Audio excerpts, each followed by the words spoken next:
Bonjour, alors aujourd'hui le cours s'intitule « Les assurances prospection » dans le secteur maritime essentiellement.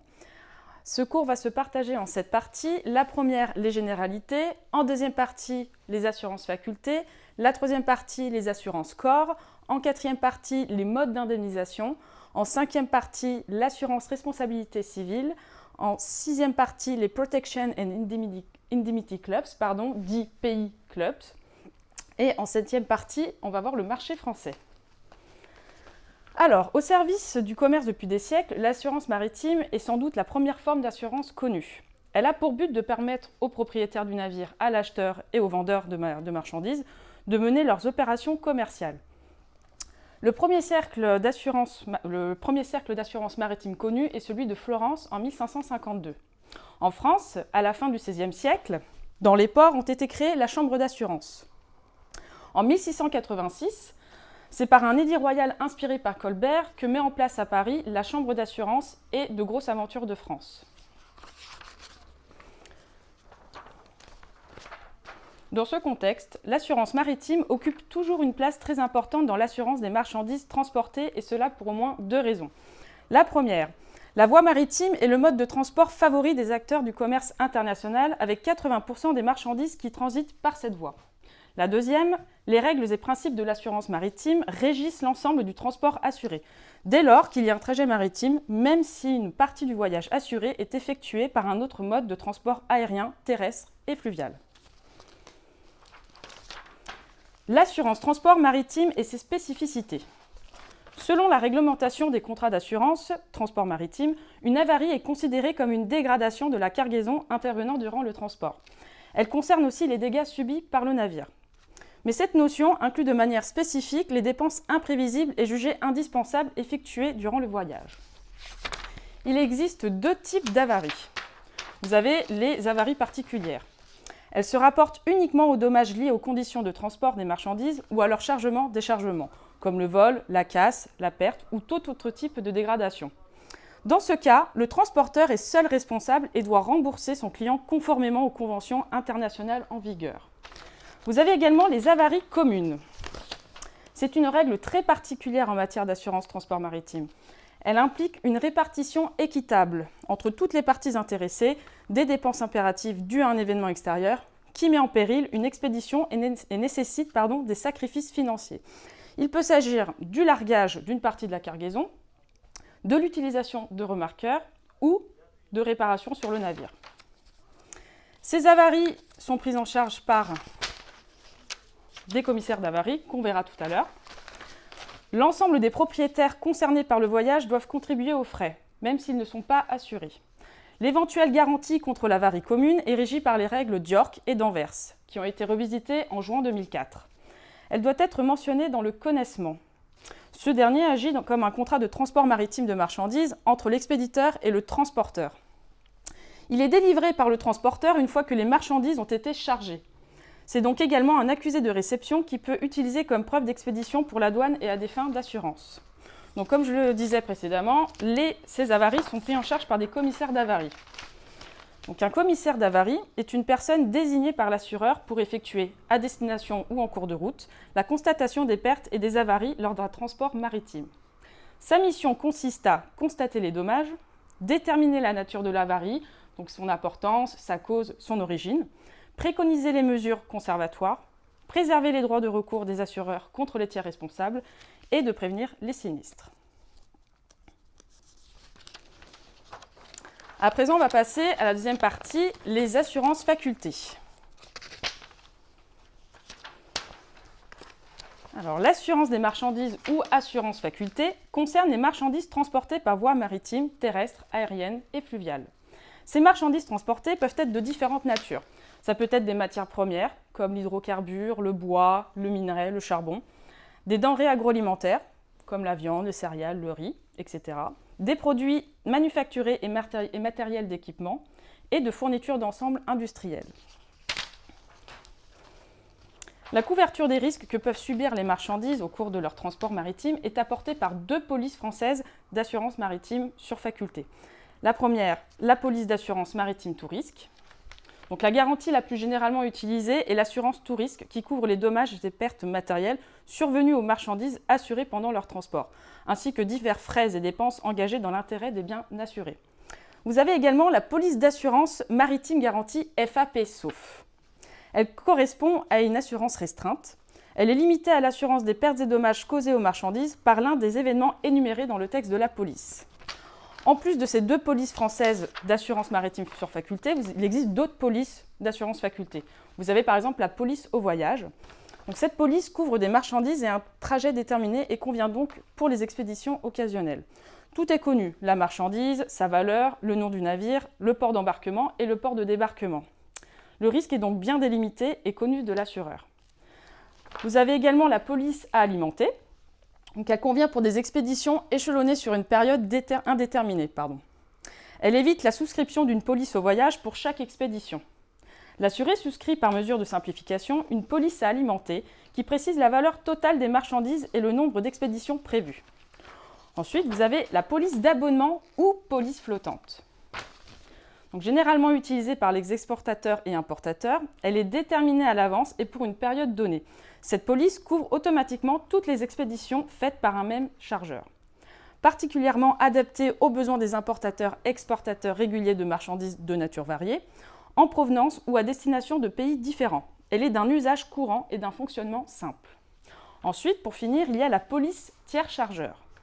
Ce principe permet aux compagnies maritimes et autres professionnels du transport d'avoir des polices d'abonnement établies à leur nom et sur lesquelles ils peuvent garantir les marchandises que leurs clients ont demandé d'assurer en même temps que d'en organiser le transport.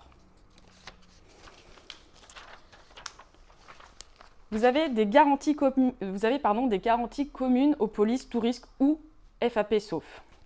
Vous avez la garantie de magasin à magasin. La marchandise demeure assurée pendant le cours de son déplacement depuis le point extrême de départ jusqu'au lieu final de destination. Vous avez également la garantie de divers frais et dépenses. Les polices garantissent également divers frais et dépenses exposés par les bénéficiaires de l'assurance au cours du voyage assuré, comme le déchargement ou le magasinage.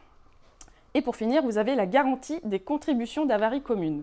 Il s'agit des pertes ou frais engagés volontairement et raisonnablement par le capitaine pour sauver son navire et sa cargaison.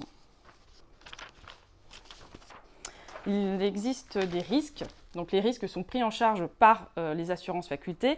Il y a tout d'abord les risques fréquents, courants, comme les accidents ou les incendies. Vous avez également des risques dits exceptionnels, comme les vols ou les grèves. Et pour finir, il y a une autre catégorie de risques relatifs aux problèmes de transport, comme les accidents de chargement ou de déchargement.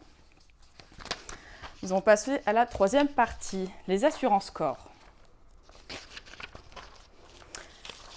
Le but principal de l'assurance corps de tout navire est d'indemniser l'assuré des pertes et dommages matériels subis par les navires assurés. Elle garantit aussi la responsabilité civile et contractuelle des propriétaires de navires, comme les voiliers, les bateaux à moteur, les bateaux de pêche et des transporteurs maritimes et fluviaux.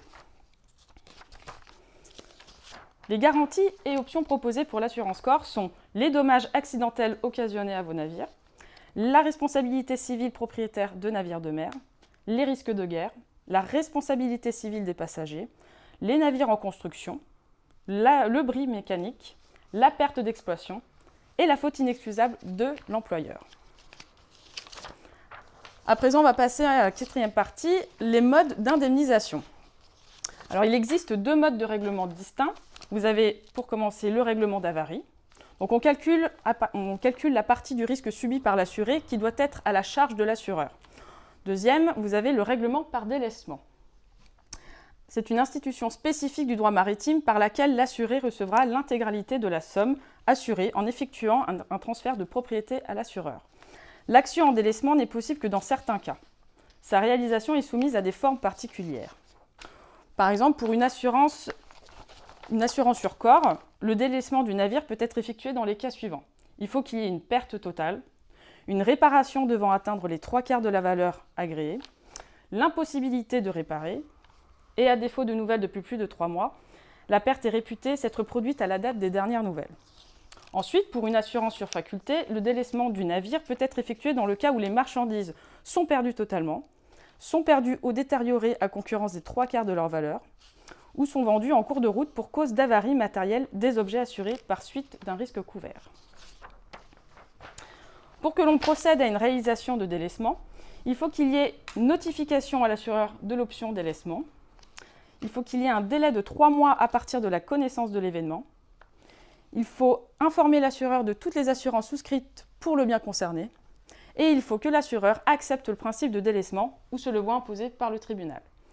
Au terme du délaissement, il y a indemnisation intégrale de l'assuré et un transfert de la propriété du bien délaissé.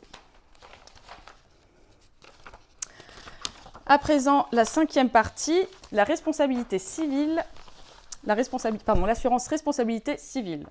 Donc l'assurance de responsabilité civile est un contrat qui garantit les conséquences pécuniaires encourues par l'assuré lorsque celui-ci cause un dommage matériel ou corporel à un tiers, que ce soit par sa négligence, son imprudence, ses enfants, animaux ou choses dont il est responsable. Les risques couverts par la responsabilité civile. La responsabilité civile couvre les conséquences des dommages causés aux tiers par des personnes incluses dans le contrat. Ces préjudices peuvent être causés par imprudence ou la faute de l'assuré en personne. Ils peuvent également être commis par les enfants, les ascendants ou les préposés et les animaux vivant sous le toit de l'assuré. À présent, on va parler des limites de la responsabilité civile. Certaines situations ne sont pas couvertes par cette garantie, comme les torts causés volontairement à autrui, les dommages commis par les occupants à ses proches ou à eux-mêmes, et les préjudices causés par un chien jugé dangereux ou par un véhicule à moteur.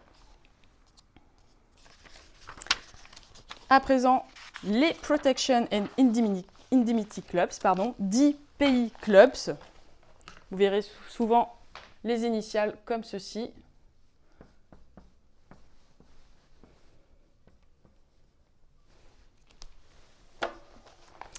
Alors, les PI Clubs est une association d'assureurs maritimes à but non lucratif. C'est un groupe d'armateurs qui couvrent mutuellement leurs risques de responsabilité civile. Les PI Clubs fonctionnent comme des mutuelles. Ils n'ont pas de capital souscrit par des actionnaires.